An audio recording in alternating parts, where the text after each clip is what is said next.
Hello, everyone. We're coming back. So I'm stepping down from my role as MC to join the panel, but I can still give you all a shake of the fist from here. Come on in. Okay. For our next panel, we're going to be tackling a very specific topic and a very technical topic, that of rendezvous proximity operations. And I'm very excited to be presenting on this panel. And in particular, I think we're going to have some really exciting media. But with that, I would like to hand over again to a friend and colleague, Ambassador Michael Biantino. Forget about the ambassador, he's dead. Michael's still alive, so it's all right. Good morning to all of you. It's my pleasure to welcome you to this panel discussion concerning on-orbit proximity operations, friend or foe. Indeed, even if the GG on further practical measures for the prevention of an arms race in outer space unfortunately was not able to agree on a final report, it became clear throughout its deliberations that in reviewing current security challenges related to outer space, the development of potential space-to-space anti-satellite capabilities give rise to considerable concern. In this context, on-orbit proximity operations and the relevant space objects seem to be the main issues to be addressed. On a more general note, the growing number of actors pursuing outer space programs give rise to new challenges where space is becoming, as has been said so many times, an increasingly congested, contested, and competitive environment. In addition, the situation in outer space is affected by broader developments that increasingly expose the rules-based international order to significant stress. As a result, apart from growing competition concerning the exploration and the use of outer space, the situation therein involves new types of risks by intent, accident, or miscalculation. There's a growing understanding that efforts to mitigate these risks should include the coordination of space activities and the development of understandings about what behavior constitutes responsible, sustainable, and safe space exploration or use of outer space. Allow me at this point to introduce our distinguished panelists.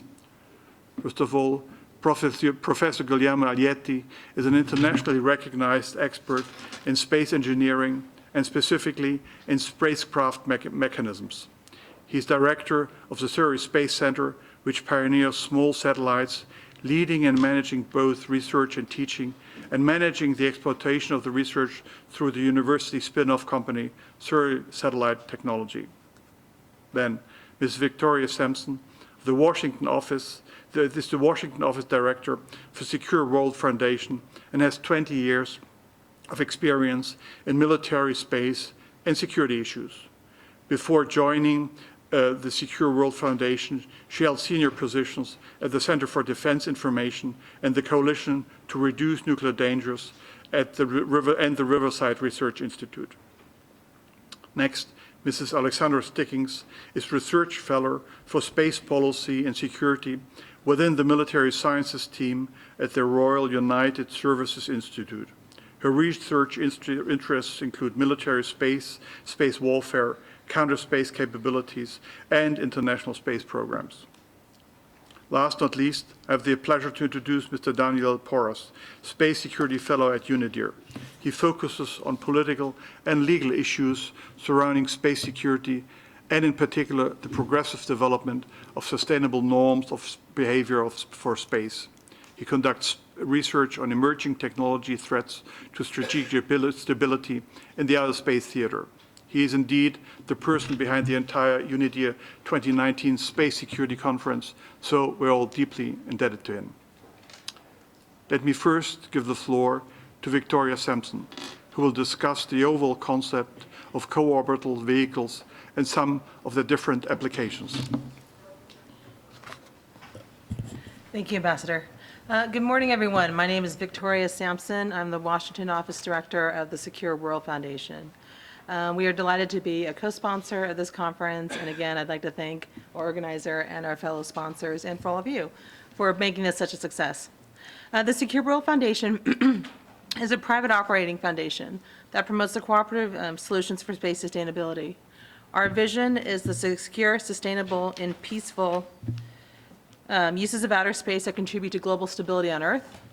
Our mission is that we work with governments, industry, international organizations, and civil society to develop and promote ideas and actions for international collaboration that achieve the secure, sustainable, and peaceful use of outer space. And we focus on an international cooperative approach to space sustainability. Next slide, please. All right, so I've been tasked with kind of doing the opening discussions of what on-orbit servicing and RPO is. I'll be talking about that briefly. I'll be going into military RPO, commercial RPO, DARPA RPO, and I've been told I need to do this in 5 minutes. So excuse me if it seems quick, maybe 7. But just for the record, my PowerPoint will be available on our website, and I think UNIDIR's as well after this is over. So on-orbit servicing and rendezvous and proximity operations are key to enabling the future of on-orbit activities. You have cooperative and non-cooperative RPO. Cooperative has information transfers two-way, and this information is about position of the satellite, velocity, health status, et cetera.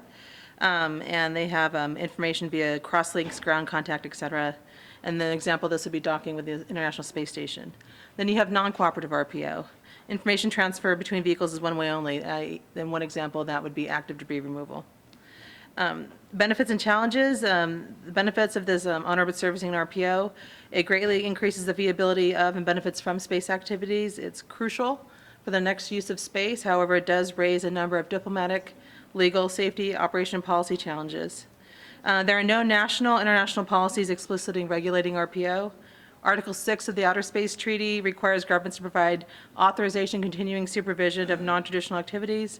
Article 7 establishes that the party that launches or procures the launching of an object in outer space is liable for that object or component parts. And then the 1972 Liability Convention does expand on the concept of liability.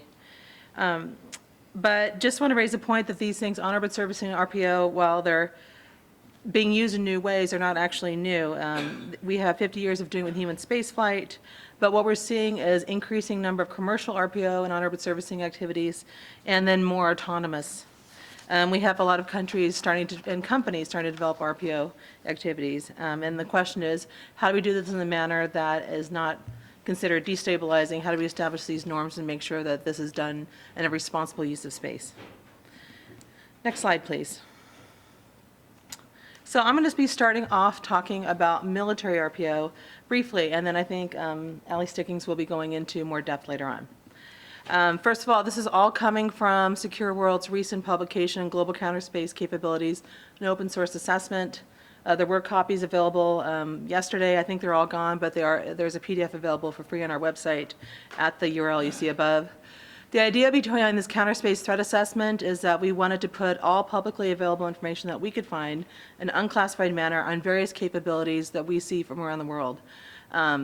We did 5 categories: direct ASAT, ASATs, co-orbital, electronic warfare, directed energy, and cyber.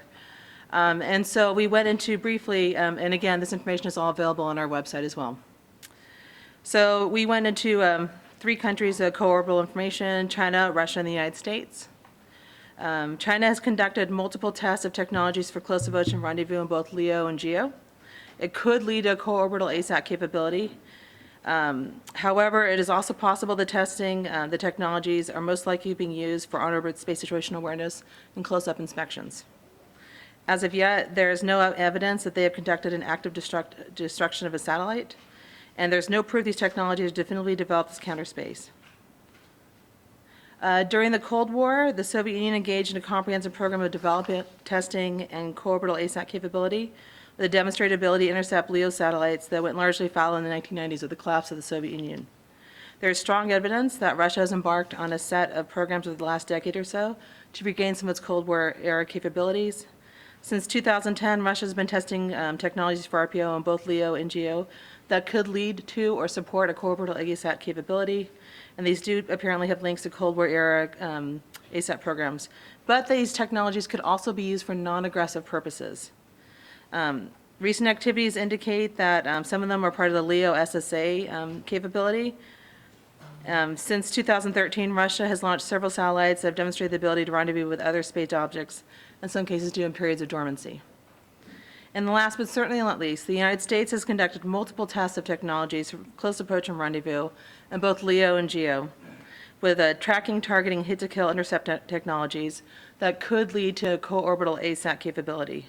Since the end of the Cold War, the U.S. Air Force, NASA, and DARPA have all conducted tests and demonstrations of close approach and rendezvous technologies in LEO. The United States has also conducted multiple close approach and proximity operations in GEO.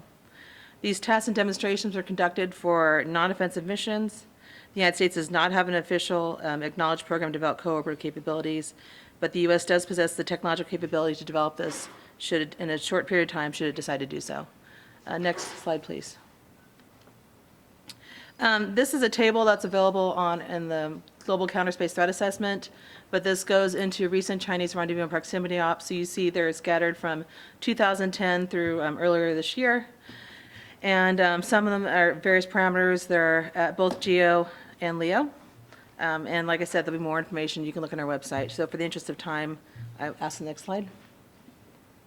Same thing, then we go into, this table is also available in our counterspace threat assessment.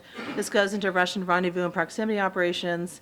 You'll see down October 2014 to February 2019, the Lucht, which has apparently done a close approach to a French satellite, among others, has been brought up already once during the discussions at this conference. And you see again, these are happening at LEO and again at GEO. Next slide, please.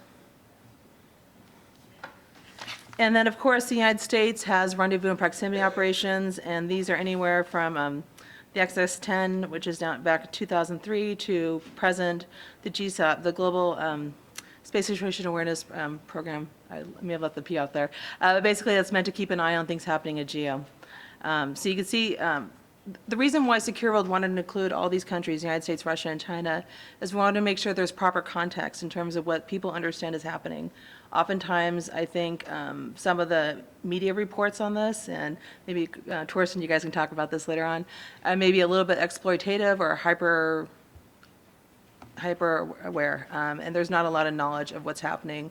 I think in U.S. media, we tend to read only what the Chinese and Russians are doing, and I'm guessing vice versa. It's probably what's happening in their media. And so it was really important for us to make sure we had as comprehensive as we could do an assessment of what we are seeing in open source, what all countries are doing, so that policymakers and diplomats such as yourselves can make decisions in an informed way so you understand fully what's happening and not just buying into the hype. Next slide, please.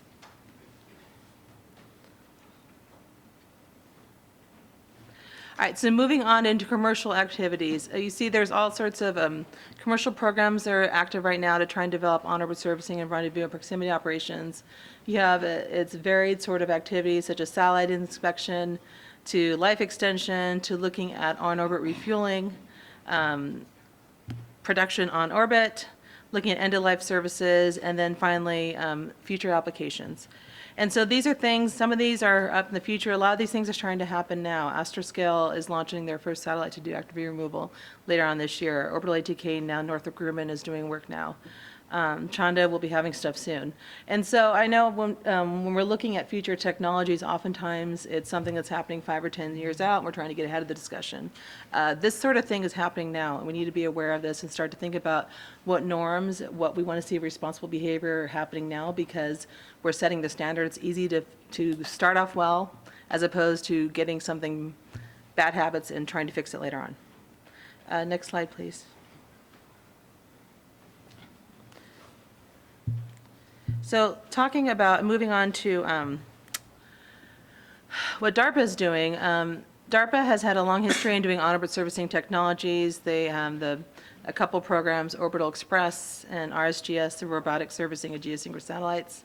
The idea, of course, DARPA wants to develop core technologies and spin it off to other parts of the government or to the commercial sector. DARPA is really interested in establishing norms of behavior for what a responsible space actor does for on-orbit servicing, because it has its RSGS program and wanted to make sure it would not unduly cause concern. So they created the Consortium for Execution of Rendezvous and Servicing Operations, or CONFERS, which is a program where industry and other stakeholders can engage to develop standards and norms. Next slide, please. The idea behind CONFERS is to leverage best practices from government industry in order to research, develop, and publish non-binding voluntary consensus standards for cooperative on-orbit servicing and RPO. Full disclosure, Secure World is a subcontract on that. We're part of the team that's running the contract. The idea is that it's a membership-based organization. It's international in scope. I know we've got German, Japanese, U.S. participants, British. These companies pay a fee, and the idea is to get together and they have discussions as to what they see are the best practices for rendezvous and proximity operations. They come to an agreement, and the idea is that eventually they'll proliferate and become the established norm for the people who are actually doing it. So the confers is actually, it's pretty recent. It started about a year and a half ago, but already it's been able to accomplish some things that are pretty exciting. Last November, they published guiding principles about rendezvous and proximity operations. And again, more information is available on the website. You see the link below, satelliteconfers.org. But the guiding principles include consensual operations, compliance with relevant laws and regulations, responsible operations, and transparent operations. And then earlier on this year, Confers published design and operating practices. The idea that you try and design for mission success, you design satellites to improve mission safety, design operations to try and minimize mishaps, avoid interference during operations, share information with anomalies and resolutions, and promote space sustainability and guidelines practices. And then actually, I didn't put this on the slide, but next month, Confers will be taking some of these practices to London for the ISO conference to try and get these ISO certified. It's International Standards Operation. So that's actually a pretty objective certification. That means from a technical viewpoint, these are considered best practices. So we'll see what happens with that. But it is making progress, and again, it's open to any commercial partner international who wants to be involved. They're having the Global Satellite Servicing Forum, which is open to anyone who wants to attend in October of this year in DC. More information is available on the website. Yeah, I think at this point, I'm close to my time. Next slide, please. If there are any questions, you guys have my contact information. I'm here the rest of the day, and I look forward to hearing my colleagues' remarks at the rest of this panel. Thank you. Thank you, Victoria, for this very knowledgeable introduction on on-orbit proximity operations. I think your presentation sets the scene very, very well and the urgency to deal with the issue itself for further discussion right now. Next, I would like to turn to Professor Alietti to take the floor and speak about on-orbit debris removal and, of course, the Remove Debris project. Professor, the floor is yours, please. Okay. Thank you. I'd like to thank you, Daniel, for the invitation to come here and for the committee. Usually I tend to engage with more technical audiences, but again, talking about this issue of space debris, the political angle, you say, or the regulatory framework is really fundamental. Could you go ahead? Basically, I have a couple of slides and a couple of videos that explain, this whole thing. If you could go to the first slide. This is the issue that we have been trying to address. And in practice, we operated in space for, several years. And as usual, we left behind a lot of rubbish. Some satellites that are no longer working. If you look actually at the slides, that are really the precise numbers as they were, last year. The number of launches, the number of satellites that we have put in orbit, the number of those that are still there. Some of them are working, some are not working. As we know, there have been already collisions in space, so this is not really just a theoretical problem. It's really a reality. And as you can see from the graph, at the bottom, the number of debris is clearly, growing. We are talking about constellations, putting in orbit, hundreds, thousands of satellites. So clearly, we have to start thinking about removing some of these objects. Of course, there are, let's say, guidelines in place, and every new object that we put in space, we have to think about, what to do with that within 25 years and so on. However, the removal of the objects that are already there is an important part of resolving, let's say, the problem, because some of these objects are really in busy orbits, and therefore collision between maybe two old non-functioning satellites might produce so many debris that they could pollute whole orbits, and we could have this Kessler effect, where we have that two objects collide, break, and produce so many fragments, and then collide with other objects, and so on, and so eventually again you pollute the whole orbit. There is also the issue that every now and then these debris, fall on Earth, don't burn, completely on the atmosphere, and so also that is not particularly good. We know that in the past there have been also various experiments that have further contributed to the population of debris, but that is sort of the situation. And so we decide that because it's years and years that we have been talking about, addressing this issue, to actually put together a project, let's say a demonstration of what could be done. If you could go to the next slide. So again, this mission, the remove debris mission, and the next two videos are particularly about, this mission. One shows, is divided in two parts, okay? The first, again, sets the scene and the motivation, and then there is a video that shows what the mission was really about as an animation that was put together before we actually built the hardware. Okay, so this mission was to demonstrate 4 technologies that can be used for the active removal of space debris. So something to observe a debris, a couple of technologies to actually capture debris, and we had the net and the harpoon, and then something to, again, deorbit this debris. So, a very, high-profile project, not just for the people working, in the space community that are aware, of the project, but also for the whole, society, because we know how much we rely on, space technologies for GPS, weather forecasting, watching satellite television, and so on. So we had a very significant, attention from the media that was welcome, because we all know that at the end of the day, we want to attract some political interest if we want these kind of things to go forward, and, for example, some of these projects to be actually, funded. So one of the challenges of this project was actually to try to do something in the most cost-effective way as possible, because whether or not we are going to do this for real, I think a lot will depend on the cost. Because if to go and capture these debris as an affordable cost, then probably we would manage to put together, the right funding. But if the costs are exorbitant, clearly there might be, other priorities. So for us, the important thing was really these sort of, low-cost technologies. So now, rather than, again, keep talking, just a second again about the two videos. So the first one shows, the motivation and how the mission was envisaged really before the mission itself.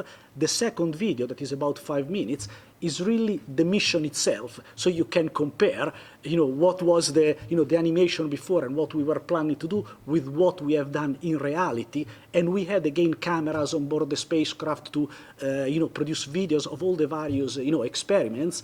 And this is because, again, we are, at the end of the day, part of a university. So for us, transparency is an important part of what we are doing, showing, everybody. We haven't got, secret or things to hide. And I think that is also, help the, collaborations and, with other countries and so on. But, so if we can start with the first video, there should be a soundtrack. In a world reliant on mobile phones, communications such as the internet, and electronic monitoring systems, satellite technology is crucial to our modern way of life. Perhaps unsurprisingly, with ever more demand for services, more and more satellites have been popping up in orbit around the Earth. But this has led to a problem. There's now lots of junk in space. This space junk comes in all shapes and sizes, from the tiniest fleck of paint right through to dead satellites that no longer work. Scientists have estimated that there's already an incredible 7,000 tons of junk in space, and it's increasing. Satellite collisions have occurred in space. Scientists are now exploring the best ways to minimize and remove space junk in order to combat the problem. Okay, so I can say something about this. The launch, for example, of the mission was done with SpaceX as part of the resupply missions to the International Space Station, and that was, again, also to try to keep the cost as low as possible. Once the satellite arrives and the space station was unpacked by the astronauts and then released, as you can see now. So to give you an idea, the size of the satellite is a bit the size of a washing machine. First experiment was the release of a CubeSat that acts as an artificial piece of debris. In a second you will see that inflates a structure to become a bit bigger and present, again, a reasonable size object for the net to capture it. Second experiment is visual-based navigation. in practice is testing a LiDAR camera that observe an object and try to figure out what this object is doing sort of automatically. The third experiment, as you can see now, is this the harpoon. It has attracted a lot of attention, not always positive, let's say. Clear, dual use. Well, okay, but we can talk about that in a second. And the final experiment was this drag sail, and deploy the drag sail again. One increases the drag, so the satellite deorbit and burns into the atmosphere. So the last experiment is again to get rid of the satellite. And so that was the video that we did before actually building the hardware and so on. And so now you can see, if you go ahead, the mission itself. Sorry, go next. From NASA's Yes. Kennedy Space Center in Florida, you're watching coverage of the 14th SpaceX cargo resupply mission to the International Space Station. 4, 3, 2, 1, and 0. And the liftoff of the Falcon 9 rocket and the Dragon spacecraft, packed with science and supplies for the International Space Station. Supersonic. And the vehicle is supersonic.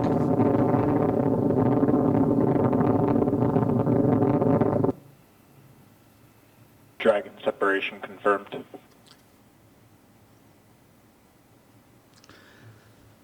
So the satellite was inside the capsule, and then the astronauts went in, and you can see in a moment the unpacking of the satellite, which is inside that box. Next, they will need to remove the panel, the -Z panel, which will be closest to the slide table, and begin installation of REMDEB. So another example of international Crew was collaboration. just finishing the Caber installation onto REMDEB. Caber will directly interface with the JCAP, which was previously installed on the slide table, along with the step adapter plate. So in a moment they will put the satellite, yes, on the slide table in the airlock, and so in that way it goes out from the space station, and so it will be grabbed by the robotic arm, as you have seen in the video. So this is a bit again of the video, and then this is the reality. Let's say the satellite attached to the robotic arm, and this is the moment in which it is released.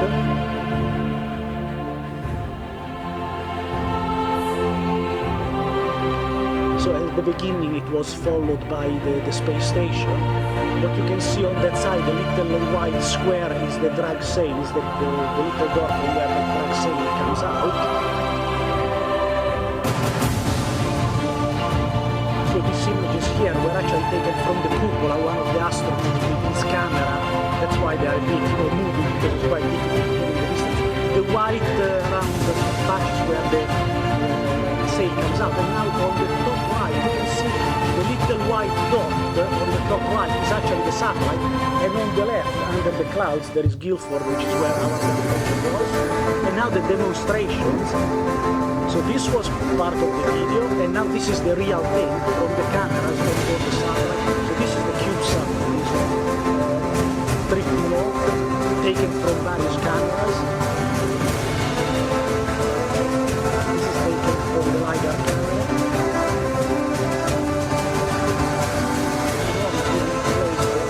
And then you can see the net going and capturing this artificial visibility.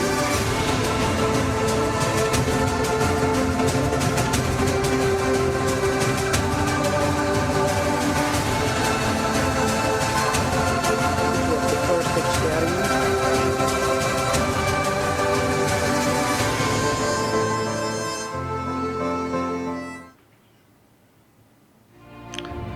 Second experiment, the BBN demonstration. This again is the release of this CubeSat and then the observation with various cameras on board the satellite, so that automatically you can figure out the distance, if the object is spinning, and all that is necessary before you can actually capture an object. Third, the boom, and this is again the real picture. You see the target being deployed at the end of the boom.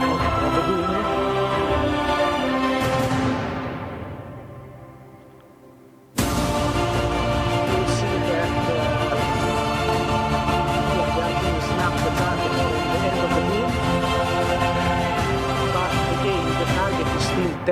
you'll see a cable in a minute.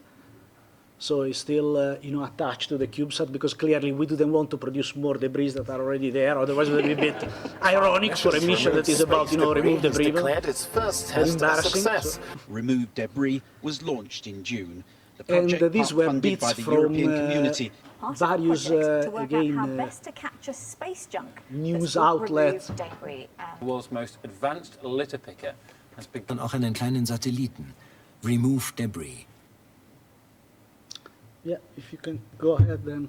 Yeah, and if you can keep clicking. Yeah, and so these are just pictures of the various news on the various magazines across, Europe and the world. So again, for us was very important because it was also important to, if you go on the last slide, that's it. It was important again to raise awareness of the issue. And so again, having the videos and so on, that has really helped to attract, again, I think people attention, which was an important part of the project. Okay, so.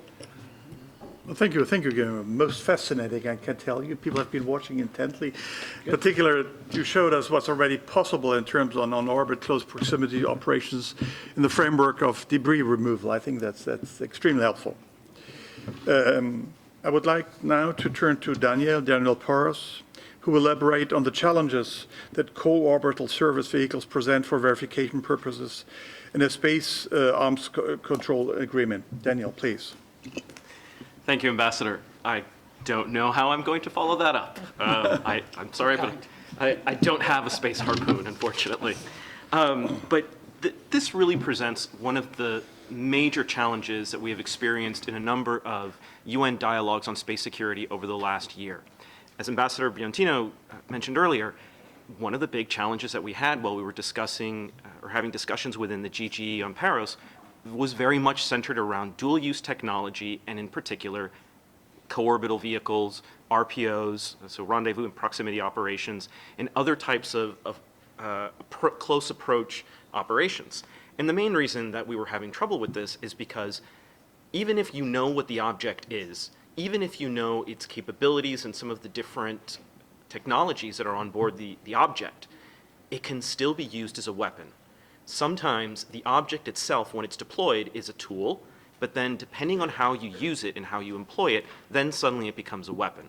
So UNIDIR is now engaged in a project where we're looking at different aspects of verification in space. So gathering evidence in outer space, trying to monitor things, and then to be able to come away with some kind of an assessment of what an object does, what it's capable of, and perhaps even what its mission is.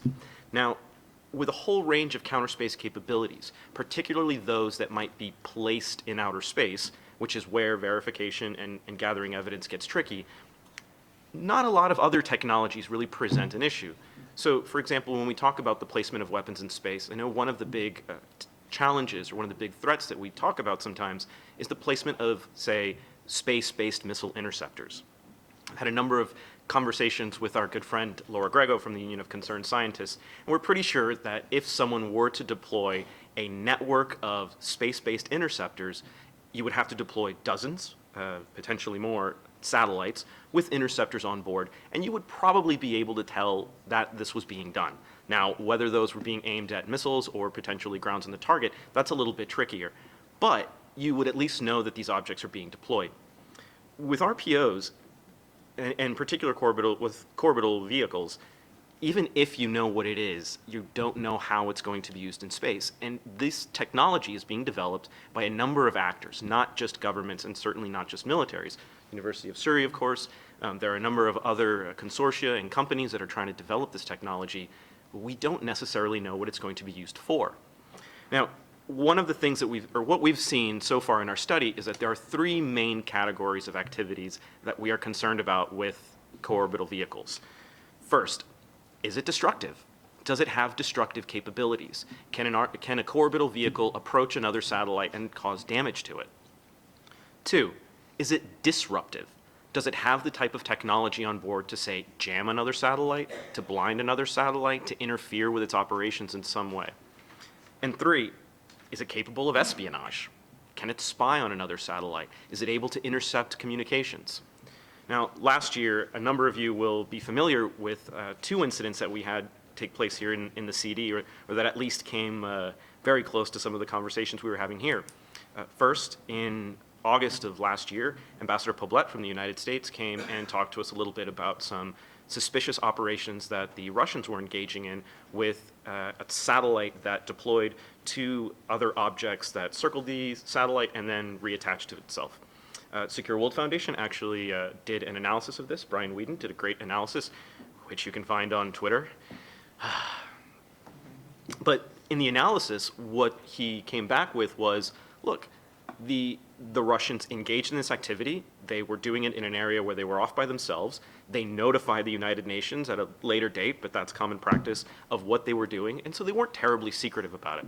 The only thing that they were secretive about is, well, what is the technology exactly, and what is it going to be used for? They were very general in their description of the technology. However, who's to say who's right, whether Ambassador Poblet had a point or whether the Russian response was correct? We don't have the data to necessarily know who's telling the truth. Next, I think a month later, the French Ministry of Defense also came out and said that a Russian co-orbital vehicle had gotten very close to one of the Franco-Italian military satellites, and that it couldn't be there for any reason other than for espionage. Now, this one, I think it was Jonathan McDowell who did an analysis of it, and he also came back and said, you know, it's a possibility, but it's a he said, she said. At least in the public sphere, we don't know for sure what these objects are doing.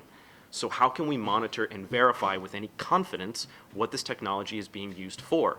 And so this is actually why I've put together the next panel that's coming up in the afternoon, which is to try and figure out, with the technology that we have today, and perhaps with some of the new, or with some of the traditional monitoring and verification strategies that we've used in other arms control measures, what can we tell? What strategies can we actually employ with the technology that exists to develop measures that would be able to ensure that RPOs and co-orbital vehicles are not a threat? So how can we know if an object is a weapon before it provides a strategic military advantage? And when does a co-orbital vehicle become a weapon? These are questions that we need to answer. There's not necessarily an answer just yet, but I think by addressing these issues within these types of fora, and certainly with some of the technical folks who are here, we can try and find some ways that we can at least build some rules or some guidelines that will give us some trust and confidence in how we're using the technology, and to be able to continue using it in the future for beneficial purposes like debris removal or life extension. So with that, I think I will hand it off to the next speaker.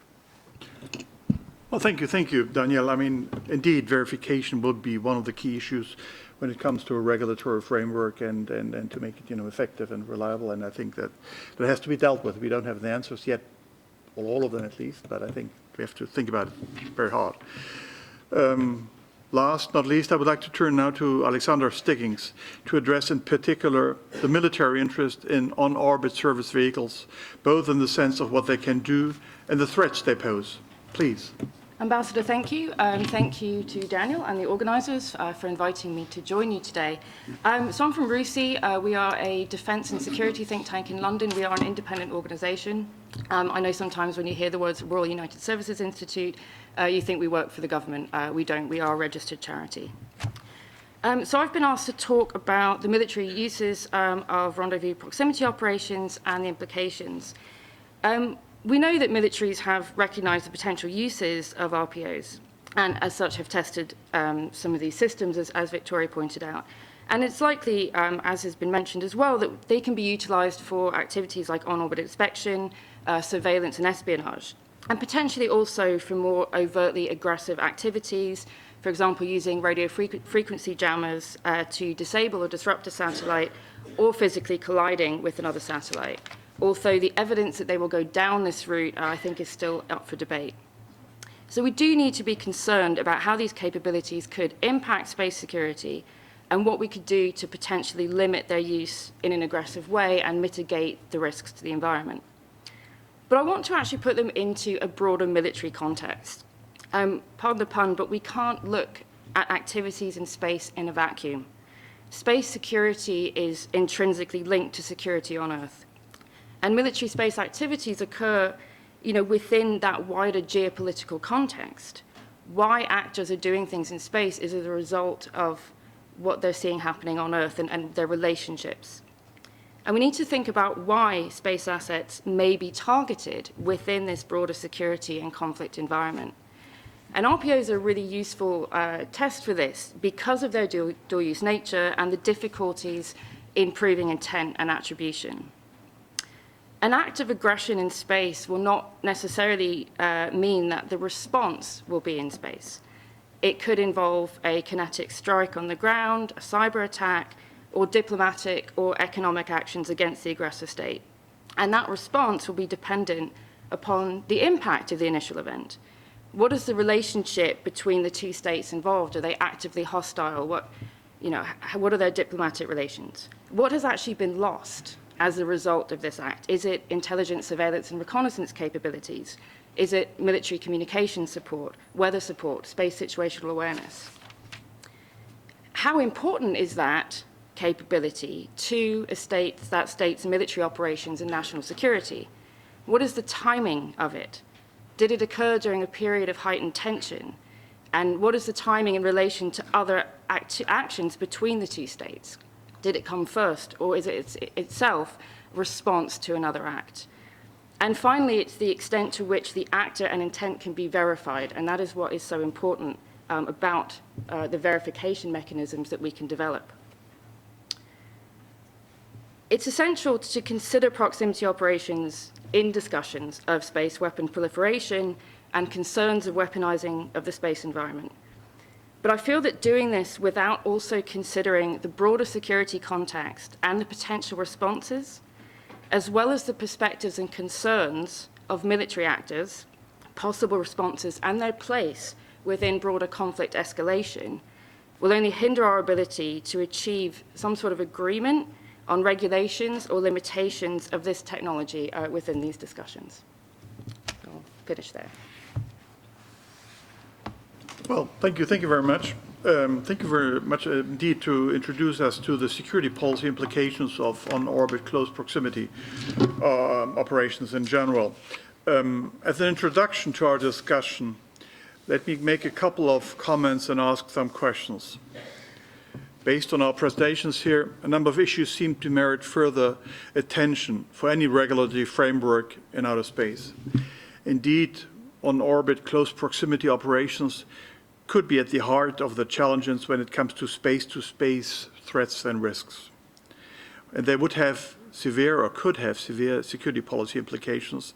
And the question, of course, arises how to come to grips with them. Any regulatory framework will require a verification mechanism in order to be effective. At present, substantial technical, financial, and political challenges of verifying any agreed-upon obligations need to be addressed, including security, safety, and proprietary aspects, as well as the ways and means to overcome them. By discussing in more detail on-orbit service vehicles, possibly adequate verification mechanisms and tools could be identified. These could, from my perspective, include inter alia pre-launch declarations and verifications that could eventually become part of such a verification regime. Furthermore, a number of risk reduction of notifications can contribute to this objective. In particular, states and international intergovernmental organizations could consider providing information about the changes in the orbital position of objects after change in supervision, and they could furnish registration information or on launched space objects contained within other space objects and scheduled for further future separation. Such notifications could constitute important transparency measures capable of helping to avoid misunderstandings regarding the activity of states and international intergovernmental organizations in outer space. This could be particularly useful in the light of the growing number of on-orbit proximity operations and close proximity operations. Such arrangements aimed at increasing transparency could contribute significantly to the objective of preventing an arms race in outer space and to the development of a verification regime. The key question, of course, remains what could be a possible platform in order to come to grips with these notifications and to create these transparency measures. At this point, Let me open the discussion, maybe for some additional comments from our panelists, and then open the floor for your comments and questions. Somebody here from the panel, please. Please, Victoria. Thank you, Ambassador. Those are all really good points about the need for increasing transparency. I think what it comes down to is something that I bang on a lot, but I just want to repeat myself. Technology is technology, but we don't know what's going to be happening. We cannot determine intent just in the technology alone. We need to have more communication. We need information about policies and strategies, priorities, and budget. And until that information is shared freely and openly, it's just going to be a lot of guesswork and making the international diplomatic community's jobs more difficult. And so I'd like to emphasize again on the importance of sharing policies about our RPO activities, about sharing priorities for on-orbit servicing, about information, as the ambassador said, about pre-launch notifications, about information that's shared about objects on orbit. That's fantastic. The next panel will go into great detail about how little we actually know in terms of situational awareness, and a lot of it's just guesswork. And so make the technologists' jobs easier. I, again, emphasize the need for sharing information and sharing intent as much as possible, obviously understanding their national security considerations and other considerations I'm duly respectful for, but I would like to emphasize how important it is to try and cooperate as much as possible. Thank you, Victoria. Guillermo, you wanted to say something? Yes, what I was saying that, yeah, we have seen recently that, a lot of things can actually have, dual use. Even, cars can be used by some terrorist organization to kill people. So to focus on the technology themselves, I think is difficult because basically a lot of things can have, this dual use. So the thing of try to work together and the transparency, sharing the intent and try to cooperate more, I think that is really the key. To try to prevent a misuse of the technology that is difficult to be prevented if you just focus on the technology itself, because things can be used really in the most unpredictable ways. Thank you, Daniel, please. Actually, I would like to follow up on that comment. Something I was noticing during your video, of course, was that the experiment was taking place on the ISS. So were you also, I mean, obviously there's Russian involvement, and of course there are Russian partners. So were you also working with the Russian government, at least to inform them about what the experiment was going to be, and providing details about some of the technology that would be used? Well, our interface with other governments and so on has been mainly via the UK, not directly, because for us, the International Space Station was mostly a vehicle to deploy, our mission. However, I have to stress that that mission was actually put together by a consortium of 10 partners, 10 European partners. So there were companies like, for example, Airbus, but there were, research centers like us. There were other, research centers spread around Europe. So again, this coming together is a fundamental thing, and a chain of, informations where at the end of the day is the UK government is responsible for the actions of UK centers and so on. So we were all the time being very transparent with the UK Space Agency, and then again the UK Space Agency could then be transparent with other organizations.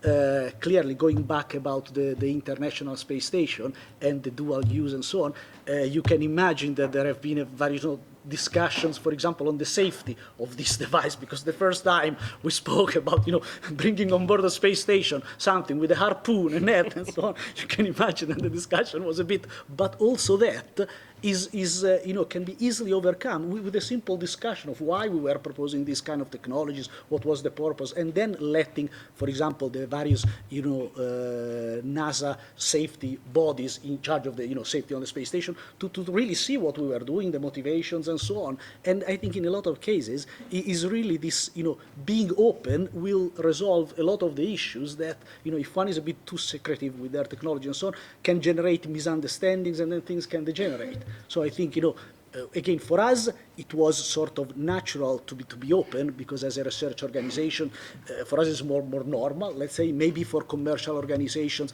and clearly for a military, it's a bit more difficult, maybe this kind of openness. But to me, that is really the key. Thank you, Guillermo. Thank you. I think Alexandra, please, yes. I just wanted to follow up on Victoria's points about, the importance of sharing information, because, again, in a heightened in a time of heightened tension, militaries are looking to increase their speed of decision making and ensure that their decisions are based on, the best possible information. And by sharing this information and having an understanding of what the activities are happening in space, can actually remove that ambiguity and make sure that decisions are based on the information available and not on a slightly more reactionary well, something may have happened, but we need to do something quickly. So I think that by sharing that information, that's a way of protecting the commercial. It's a way of trying to avoid potential conflict, and that's really the key point I think we need to draw out of this discussion. Thank you, Alexandra. Right now, I'd like to open the floor for a first round of questions and comments from the floor here, and then we come back to the panel, but let's see how it goes. Please, first Dr. Jha from Texas University at Austin. Yes, good morning. Very interesting panel, of course. Rendezvous and proxops is definitely a sensitive topic. Clearly, and as Guglielmo pointed out, focusing on the technology, probably less useful, but getting to intent is the thing that's a lot more difficult.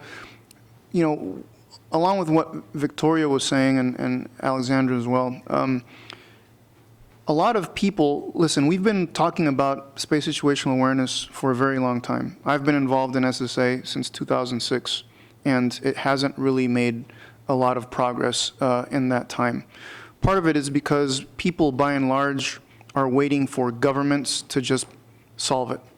And I guess one of the things that has changed the landscape in the space domain are these new actors, are the Elon Musks of the world and Planet Labs and this sort of stuff. And basically a source of funding that does not come from governments to be active in space. I think that this community really needs to start reaching out to these new space actors to require them to participate in the SSA that leads to this transparency and predictability. Simply having satellites in orbit and saying, well, here's where my satellite is going to be, that is helpful, but there also needs to be an investment in an independent capability to do this monitoring and assessment. And the burden of shouldering that investment cannot come from government actors alone. It also has to come from the commercial community that has a stake in making lots of money from exploiting this finite resource that we call near-Earth space. So I think that's something that people just don't talk about enough. And the key to transparency is evidence that can be corroborated by many people. So you'll never see space surveillance network data available to everybody on the planet. Like the actual sensor data, that's never going to happen. Why expect that? Why wait for that to happen? There are plenty of people in the room now that collect data that is on par or even rivals a lot of what some government actors have. These are the sorts of things that we should be bringing into the mix to have this independent monitoring capability. The other thing that I want to say too is this. When it comes to behavior, people keep on saying, what's normal? It's back to the predicting, right? It's not just physics. There's a cultural element that needs to be taken into account, especially in this idea of rendezvous and proximity operations. Somebody might say, oh, well, this satellite is coming close to me or is behaving erratically. What's their problem? Well, if it's a country that has no sensors to track frequently, they might be doing the best that they can. Here's the thing. We as a global community can't expect everybody to have perfect driver's education and have Lamborghinis on the road and drive as if they had 20/20 vision, because that's not the reality of the global spacefaring community. There are disparate pockets of capabilities. There's a lack of capacity building that needs to still take place. There's a basic element of education and capability for orbital safety that this community needs to see come to the table. So, Thank you, Dr. Jha. for this comment. I'm very grateful for what you just introduced here, because, I mean, coming from a different angle, I think space situational awareness is a very important issue from a technical perspective, but from a political perspective as well. There are questions of universality and universal access. There are questions of governance. There are questions of scope, and who does what and how. I think these are very, very interesting and very difficult questions which we have to come to grips with here. Let me next turn to Australia. I don't know if it's a gentleman or if it's Vanessa, but it's a gentleman. It's all right. Thank you very much, Chair. I just had a very basic question about, the space, debris removal program, and I was very impressed with the, with the video and the experimentation that has been carried out. But I just wanted to ask a very simple, basic, sort of fundamental question. This relates to if, that, debris removal program, was to be sort of implemented, who would actually pay for it? I mean, what sort of payment models sort of are you thinking about in terms of who would actually be asked to pay? Given that, I've heard over the last 2 days now that there is an increase in the number of players in space, both government and commercial, and that it's virtually impossible, in my view, to try and identify the source of the various pieces of debris that are up there, given that some of them are so small and some of them are big. So given that sort of challenge, what sort of thinking, have you done in terms of who would actually pay to get that, debris removed? Thank you. Thank you. Thank you so much. I think this is the key issue, who pays. And of course, this raises the question, should it be an international organism in order to ensure universality and ensure universal access? Or can we rely, and to what extent, on national verification? There are models and other models, verification models, for instance, conventional disarmament, where national verification that's in turn shared to everybody else proved to be valuable. There are other models where we have to rely on international verification. I think something we have to come to grips with. As maybe the last speaker on our first round, Ambassador Paul Meyer, please. Thank you, Michael, and excellent contributions to the panel. I wonder, there was a concept in arms control from an earlier era of functional observable differences.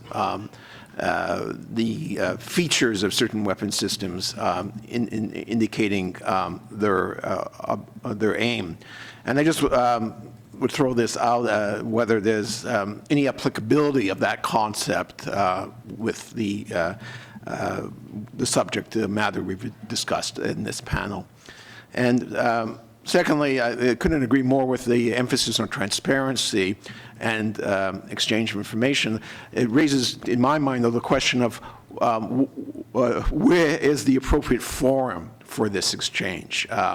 And I appreciate thoughts from the panelists. And is there an existing forum that could take on this task, or are we looking at having to create something unique and dedicated to this? Thank you. Thank you. Thank you very much for these three questions and comments. Ruthlessly, I will turn to the panel right now for answers, please. Guillaume, yes. Maybe I can try to answer about who is going to pay for that, as that is a very tricky question and is a difficult question. And that is why to try to keep the cost as low as possible, I think is the first step. But to me, is a bit the same kind of question that we are asking now, about the ocean. We have pollution and plastic in the ocean. We all think it's a good idea to go and clean it up, but who is going to pay for that? So you could start saying, well, maybe the people that polluted should be the first one to put their hands in their pockets. So maybe, one could see the people that, the organizations that have been most active in putting satellites there, but clearly also all the one that operate satellites now is within their interest to actually maintain, the space environment sustainable. Because if I operate satellites there, clearly I don't want my satellites to be hit by debris, and so it is also my interest. I see that the difficulty now is exactly that, more than the technical challenge of going and removing some pieces of debris that I think can be done. Clearly there are some more technical issues to be sorted out, but I think that the main thing is to try to how you say, put together a group of institution organizations that are willing actually to take this forward. I have to say that the European Space Agency is doing their bit because, for example, there is the ED Orbit project where they are considering the removal of some of these old dead satellites that, for example, belong to the European Space Agency. Like one classic example is this old satellite called Envisat that has been put in orbit 20 years ago, roughly, and is one of the, again, largest satellites, is in an orbit that is relatively busy. So in this case, the European Space Agency is actively considering that. But as we all know, the European Space Agency is a group of European nations that fund the agency, and so there has to be this political consensus in actually spending the money on that rather than on something else. And so that was why it was also important to capture the attention of the public in these kind of issues, because then we know that politicians usually are quite sensitive to what the public says because they are the electorate. And so that would close the circle on that. Victoria, please. Turn on my mic. Thank you, Ambassador. Okay, answering a couple questions. The idea who pays for debris removal is a great one, and frankly, no one knows. In GEO, there's actually a market for that sort of thing, but no one's really trying to do debris removal in GEO. What they're all trying to do is LEO, and frankly, there is no commercial market for that at this point.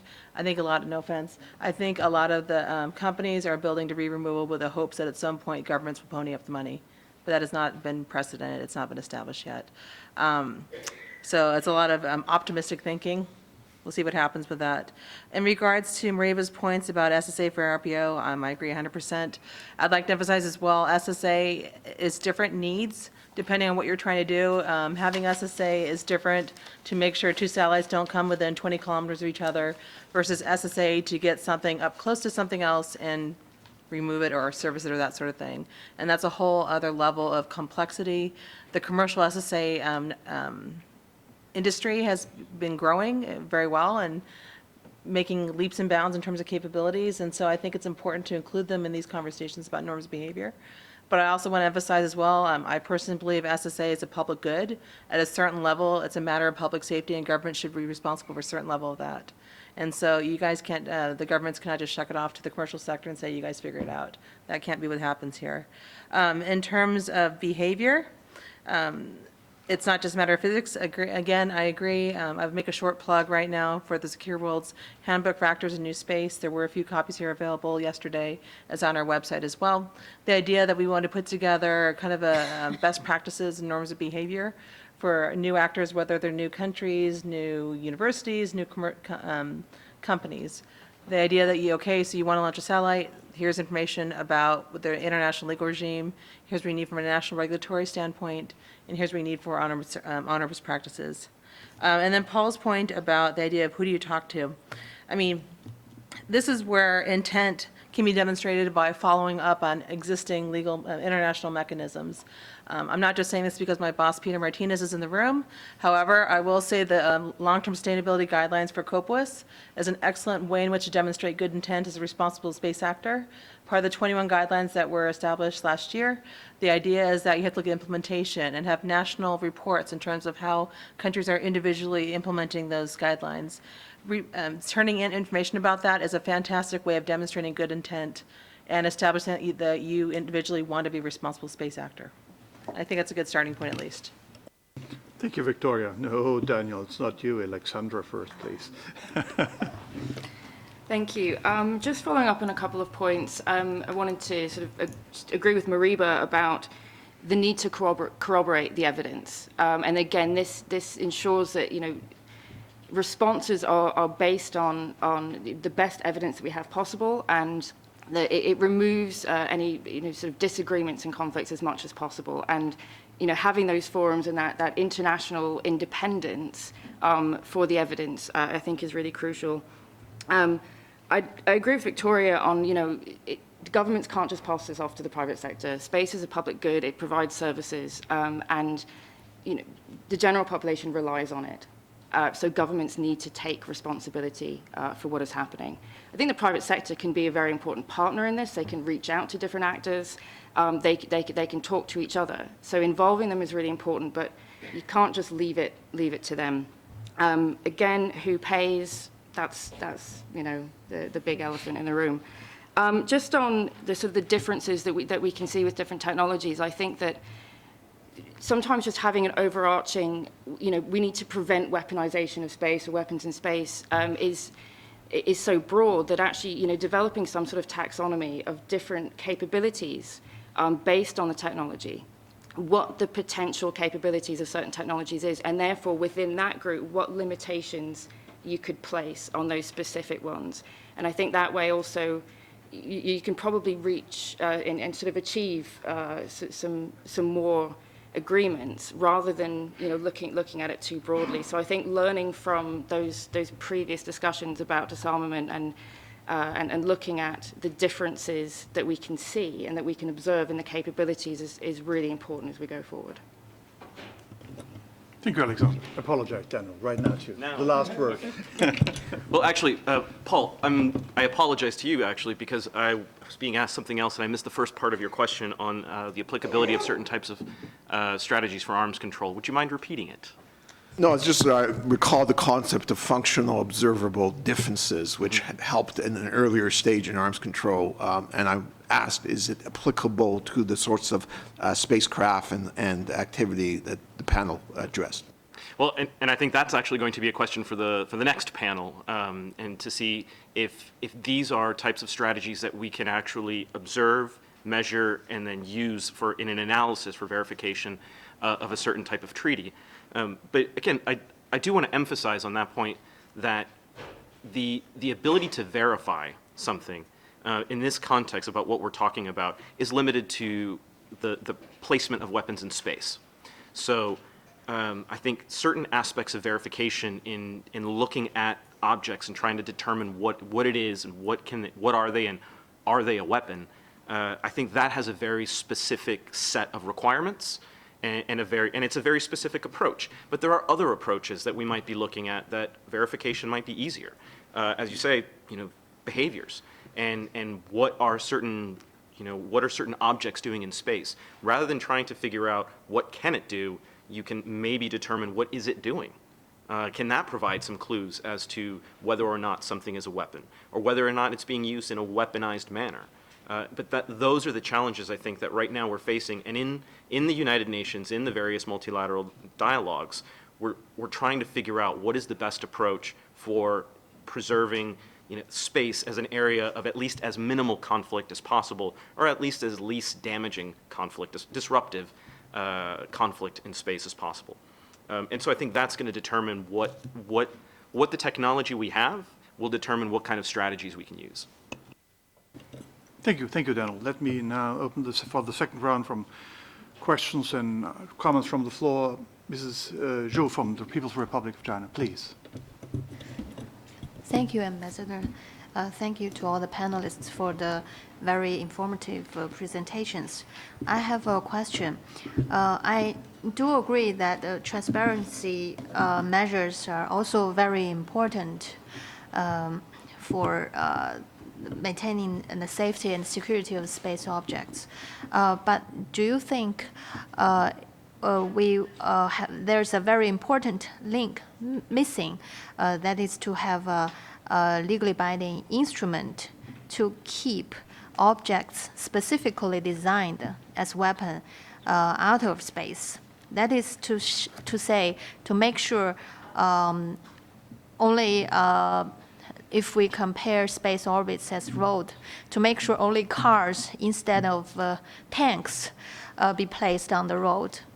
So that is a question to all of you. Thank you. Thank you. Please go ahead, yes. Sorry, just a very short question following up my colleague's question. I just want to know how, my question is related actually to attribution. When actually after force is used, when something is either disrupted or destructed, how is it how easy it is to attribute where the source is coming from, compared, say, like to the cyber domain? Is it easier or more difficult? Thank you. Thank you very much for these very pertinent questions. I would like now to turn to the ICRC. Sorry, I missed your name. I'm sorry. Thank you, Chair, for giving me the floor. My name is Wen Zhou, legal advisor of the International Committee of the Red Cross at the ICRC. So I have a question, but also a comment. As has already been mentioned by some of the panelists, essential civilian services increasingly rely on space objects, such as weather forecast, navigation system, and even satellite phones that are heavily used in humanitarian and emergency relief. So in this regard, weaponization of the outer space would increase the likelihood of hostilities in outer space and would probably cause potential significant humanitarian consequences for lives on Earth. As a humanitarian organization, the ICRC is concerned about potential human costs for life on Earth due to destroying, damaging, disrupting, or disabling space objects, be it through kinetic or non-kinetic means. In its working paper submitted to the PIRUS GGE this March, the ICRC also urged the GGE to acknowledge, among other things, the potential significant humanitarian consequences that weaponization in outer space could entail for civilians on Earth. Unfortunately, we believe that the exact scope of the potential humanitarian consequences is uncertain and certainly would require further analysis, especially by expert circles. So I would like to have the views of the experts on this panel on this issue, and also your views in terms of in what ways attention and resources could be dedicated to this issue. Thank you. Thank you. Thank you very much for this question. Before turning to the panel, I would like to ask Doug Lavero from the US to come in, please. Thank you very much, Michael. Perhaps this question is a little bit different than the questions that have been asked already. So I think this panel on RPO and on-orbit operations has demonstrated why it is so difficult to try to go ahead and talk about a large comprehensive treaty like PARIS, because there are too many uncertainties. Whereas if we, and I think Vanessa brought up this point yesterday, if we'd focus on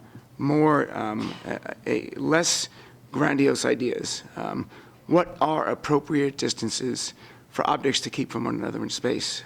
That would be something that we could actually address and make some progress on, rather than 25 years or 30 years of no progress on grandiose ideas. I'd like the panel to comment on that approach. Thank you very much. Please, Daniel, the floor is yours. Okay. I'll go in reverse. Doug, to your good self. This is actually an approach that I agree with. We are noticing that trying to come up with a comprehensive agreement on PAROS is extremely unwieldy, particularly because so many of the different technologies have nuances. They are used for different reasons. They have different capabilities. They have different reasons for existence. And so perhaps rather than trying to move the mountain, we should take the ant approach and just try to take things piece by piece. Last year, I was here talking about the development of ASAT test guidelines, which I still think is a pertinent topic we can be having. And I think here with RPOs, we're also seeing why it might be important to treat on-orbit service vehicles differently from, say, direct ascent kinetic kill vehicles, or treating them differently from jamming capabilities or other types of technology. And certainly the work that's already being done in Confers and some of the other privately driven initiatives to establish and develop some types of guidelines show that if you focus on a small topic, if you focus in on one very specific aspect of space security, you might get a little bit further than if you try to take the whole thing all at once, especially when we're dealing in a forum of consensus. Because it's very difficult to get everyone to agree on everything. So let's see if we can agree on one little thing first, and then we can take further steps forward. And certainly co-orbital vehicles is one of the areas that I think will be extremely important for us to focus in on. Thank you, Daniel. Victoria, please. Thank you. Okay, so in terms of attribution, I mean, yeah, if you happen to catch the interceptor being launched, then yes, you could try and figure out what's happening. But I'd like to emphasize again, when we're talking about weapons in space and I guess conflict in space, what is most likely going to happen, it's not kinetic, it's going to be RFI, radio frequency interference, it's going to be jamming. That's happening now. It is being done now. It's considered a tool of conflict now. And jamming is very difficult to ascertain. I mean, you can triangulate where jamming's coming from, but at that point, you can't really say for sure. And so I think it's just important to focus on increasing ways in which to improve attribution by sharing SSA data, by sharing information about technologies and about activities on orbit. I think by clearing some of the concerns, that helps with attribution, and also by establishing what norms are, what responsible behavior is.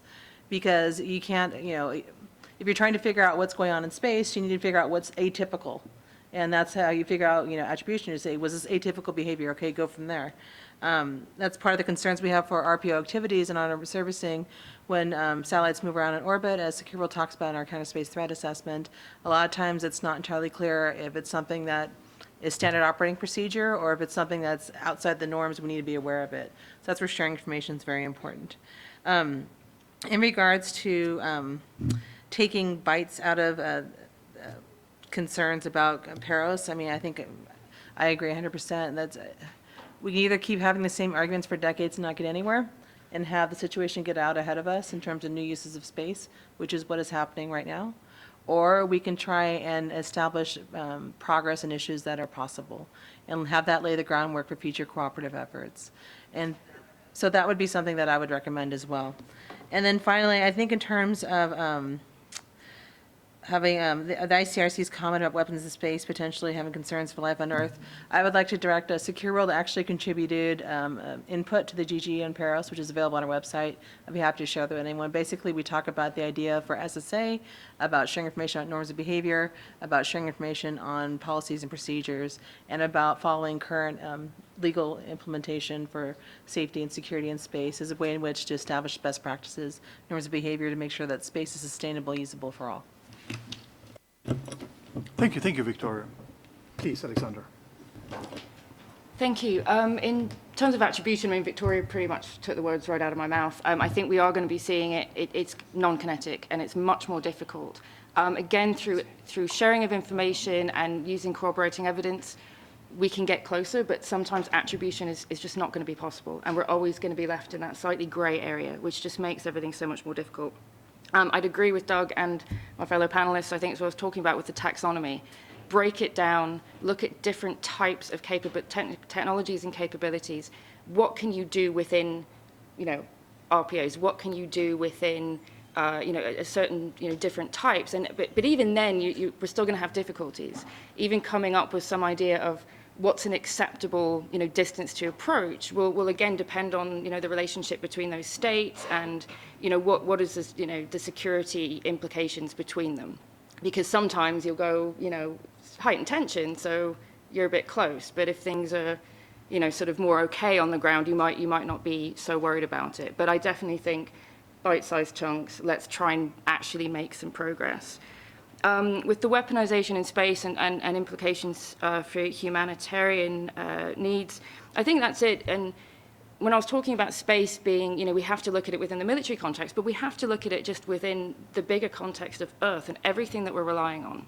And so, you know, we need to be bringing all of these people into the conversations so that when you're having conversations about weapons in space, you are getting the viewpoints of those who are working in the humanitarian sector, in the environmental sector, in agriculture, and all these different areas, because it is all interconnected. And if we kind of have the conversations in that sort of hall of mirrors and we're just talking to each other and not reaching out, I think that's, you know, we're not getting all the viewpoints that we need.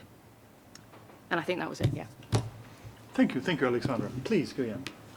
No, nothing. I said that, you know, I completely agree with I would completely agree that one has to be pragmatic and agree on the maybe simpler things that can be agreed and proceed on those. But I think to me that there is, this issue, as it came out also before, we have to, at the end of the day, agree some common rules and so on, like, for example, the example of, cars on the roads and so on. Yes, we all agree on that. But to me, the problem is what happens every time that there is maybe someone that doesn't play really by the rules that we have all sort of agreed.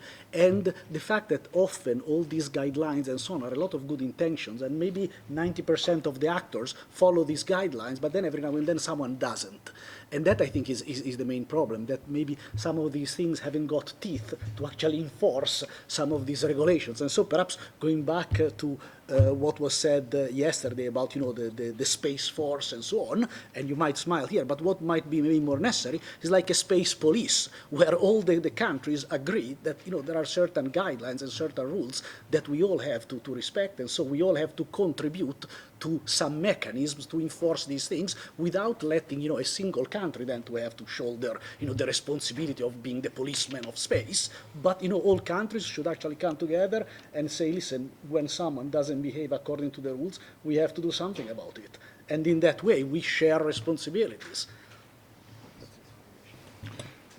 Thank you so much. We won't be standing in between you and lunch right now, so I will not try to summarize this very interesting discussion. I can, however, briefly summarize my own feelings about this discussion. I think there's a growing need, and that's shared by many, that the need for a regulatory framework is increasing, including adequate transparency and verification measures. But I think there's the feeling that we have to come to grips within a regulatory framework. And of course, the first step you take is to define the scope of that regulatory framework. Is it weapons only? And if yes, how do we define these weapons? Is it dual use capabilities, including RPOs or other things? We have to define that, maybe in a pragmatic way. Would we like to include all three scenarios, ground to space, space to space, space to ground scenarios when it comes to the weaponization of space or dual use? We have to come to grips with that because that's part of the scope. And of course, the question is, do we want to cover the entire life cycle of the capabilities involved from research, development, deployment, or just specific parts of it? So I think these are still questions. And of course, the right framework is the key question. Legally binding, code of conduct, soft law, whatever. My personal feeling is that the need for a regulatory framework is more and more recognized, but that we are still at the beginning of the discussion, very unfortunately, and have to come to grips with it, as has been said so very wisely by Daniel, in a pragmatic step-by-step way. Thank you so much.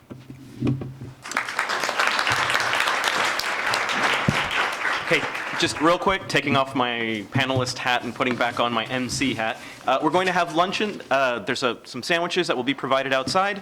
And I invite you all to come back for a very special panel featuring our good friend Torsten Krenning from Spacewatch Global and Ms. Jean Messerve, who did a great job last night at the cinema.